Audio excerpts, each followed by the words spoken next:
Hello সবাইকে, আসসালামু আলাইকুম। Welcome back to my channel simple life with Mim. কেমন আছেন আপনারা সবাই? আশা করি সবাই খুব ভালো আছেন। চলুন দেখাই গ্রামের শান্ত পরিবেশে কেমন কাটে আমাদের দিন।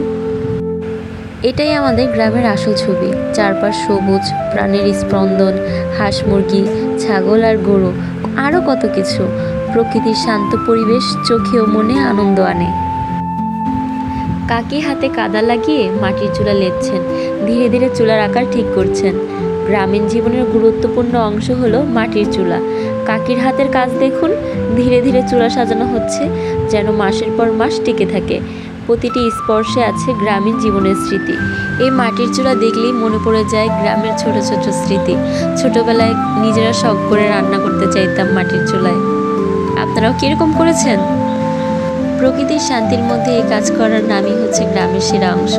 কাকির হাতের কাজ, গ্রামের এই ধ্যানমগ্নতা, সব মিলিয়ে এক অন্যরকম শান্তি। চুলা লেপার সময় পাশে হাঁস মুরগি ঘুরে বেড়াচ্ছে, ছাগল গাছের পাশে বসে আছে। চারপাশে সবুজ গাছপালা আর প্রকৃতির শব্দ এই কাজকে আরও আনন্দময় করছে। প্রকৃতির সঙ্গে মানুষের এই মিলনই গ্রামীণ জীবন। কাকির চুলা লেপা দেখতে দেখতে কাকির সাথে অনেক গল্প করা হলো। কাকিকে বললাম, কাকি আপনার এই চুলা লেপা আমার অনেক ভালোবাসার বন্ধুরা দেখবে, লাইক করবে, সাবস্ক্রাইব করবে। কিন্তু কাকি এইসব কিছু বুঝতে না পেরে শুধু হাসলো আমার সাথে। ভিডিও দেখলেই চলবে না, আমার ভিডিওতে একটা লাইক সাবস্ক্রাইব করবেন প্লিজ। কারণ আপনি যদি আমাকে একটা লাইক সাবস্ক্রাইব করেন তাহলে আমার আরও সুন্দর সুন্দর ভিডিও করতে অনেক ভালো লাগবে।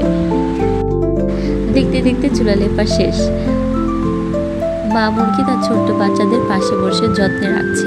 প্রকৃতির এই ছোট্ট মমতা সত্যিই চমৎকার। ছোট্ট বাচ্চাদের নিরাপদে রাখার জন্য মা মুরগি মন দিয়ে চারপাশ নজর দিচ্ছে।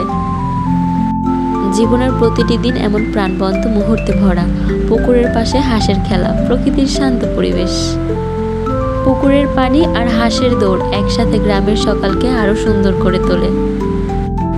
গরুগুলো শান্তভাবে ঘাস খাচ্ছে। গ্রামের জীবনে এরাই হলো আমাদের প্রকৃত সহচর। গরুর এই নীরব মুহূর্তেই গ্রামের শান্তির প্রতীক। আমরা গ্রামের মানুষ গরুগুলোকে শুধু পালনই করি না, ওদের প্রতি থাকে মায়া, মমতা, ভালোবাসাও। উঁচু করে দাঁড়িয়ে থাকা সুপারি গাছগুলো গ্রামকে দিচ্ছে ছায়া আর সৌন্দর্য। সুপারি গাছের সারি যেন আকাশ ছুঁয়ে দাঁড়িয়ে আছে। আকাশ আর প্রকৃতির সবুজ একসাথে মিলিয়ে দিয়েছে এক শান্ত পরিবেশ। খোলা আকাশ, সবুজ গাছ আর চারপাশের দৃশ্য, গ্রামের আসল সৌন্দর্যই এটাই। রাজহাঁসগুলো আমাকে দেখে নিজেদের ভাষায় যেন অভ্যর্থনা জানাচ্ছে। মনে হচ্ছে রাজাহাঁসরা আমাকেও তাদের দলে রাখছে। রাজাহাঁসের দৌড়ানি আপনারা কেউ খেয়েছেন? আমি কিন্তু খেয়েছি। রাজহাঁসকে কে কে ভয় পান কমেন্টে অবশ্যই বলবেন কিন্তু। আজ এখানেই শেষ করছি। ভিডিওটি ভালো লাগলে লাইক দিন আর চ্যানেলটি সাবস্ক্রাইব করতে ভুলবেন না। পরের ভিডিওতে আবার দেখা হবে ইনশাআল্লাহ। সবাই ভালো থাকবেন।